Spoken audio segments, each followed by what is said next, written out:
एक बड़ी सी मुर्गी ने एक बड़े से टोकरे में बहुत सी घास फूस इकट्ठी की और इस नरम नरम घास पर बहुत से सफेद सफेद अंडे दिए और बस दिन रात बैठना शुरू कर दिया।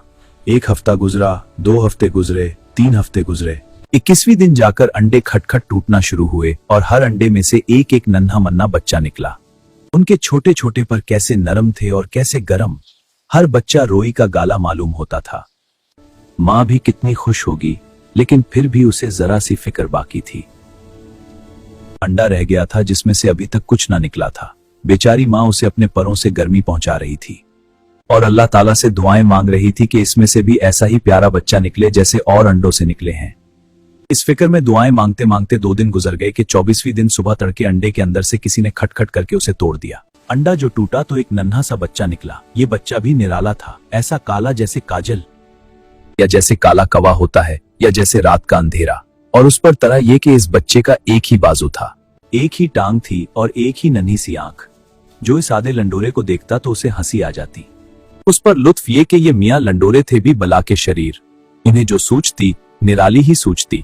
एक दिन ये निराला बच्चा अपनी माँ के पास गया और कहने लगा, मैं घर में नहीं रहूंगा, मैं तो जाकर बादशाह का महल देखूंगा और बादशाह से मिलूंगा। अरे मेरे प्यारे, मेरे नन्हे लंगड़ो, कैसी बातें करता है, मुझे इन बातों से डर लगता है। छोटे बच्चों को चाहिए कि चैन से घर पर रहें और माँ के परों में खूब गरम गरम रात काटें। लेकिन मियाँ लंगड़े ने एक ना सुनी। सर हिलाया, अपना एक बाजू फड़फड़ाया, अपनी काली आंख इधर उधर चलाई, कहते हुए एक टांग पर लंगड़ाते हुए घर से निकल गए। चिप चिप, खुदा हाफिज।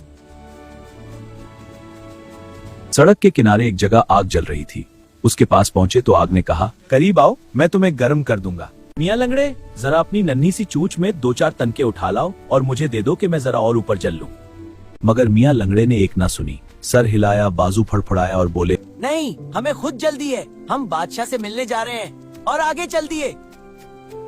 आगे बढ़े तो एक बड़ी सी झाड़ी मिली। हवा का दामन उसमें फंसा हुआ था। हवा ने कहा, आगे बढ़े तो एक बड़ी सी झाड़ी मिली।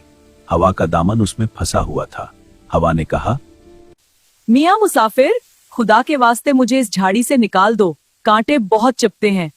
मगर मियाँ लंगड़े ने उसकी भी ना सुनी और आगे चल दिए। कुछ दूर चले तो एक छोटा सा चश्मा मिला। उसका पानी रास्ते के किनारे बह रहा था। चश्मे ने कहा, मियाँ लंगड़े, मेरे रास्ते में जो कंकर पड़े हैं उन्हें हटा दो ताकि मैं आराम से बह सकूं। नहीं, हमें जल्दी है, हम बादशाह से मिलने जा रहे हैं। और आगे बढ़ गए। आखिर वो बादशाह के महल में पहुंच गए। बादशाह का बावर्ची एक चूजा पकड़ने निकला था। उसने मियाँ लंगड़े को देखा तो पकड़ लिया। मियाँ चूजे को देगची में डालकर देगची उठाई और आग पर रख दिया। दहाई है, दहाई है, ए आग, मुझे जलाओ नहीं। जब मुझे जरूरत थी तो तुम जल्दी में थे, अब मैं भी जल्दी में हूं। कुछ देर बाद बावर्ची आया। उसने देखा कि चूजा कोयले की तरह काला हो चुका है।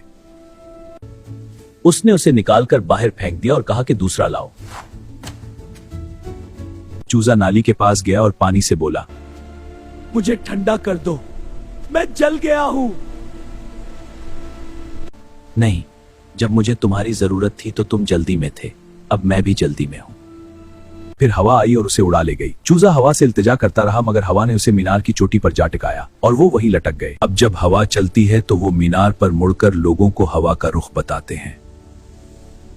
और मुर्गी जब अपने बच्चों को देखती है तो आह भरकर इस लंगड़े चूजे का किस्सा सुनाती है, जो अपनी शरारत और जल्दबाजी की वजह से हमेशा के लिए मीनार पर टंग गया।